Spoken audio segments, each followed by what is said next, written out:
Tara, kain tayo ng dim sum.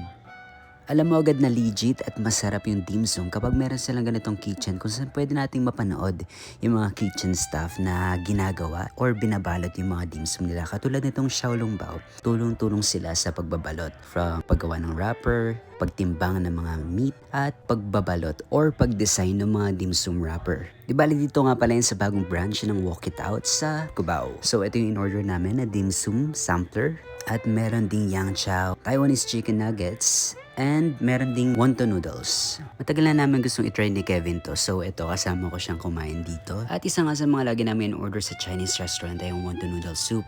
Nagustuhan namin yung mismong wonton and yung soup. Pero I think pwede pang ma-improve yung noodles. Gusto ko rin yung fried chicken na Taiwanese style dahil sa basil.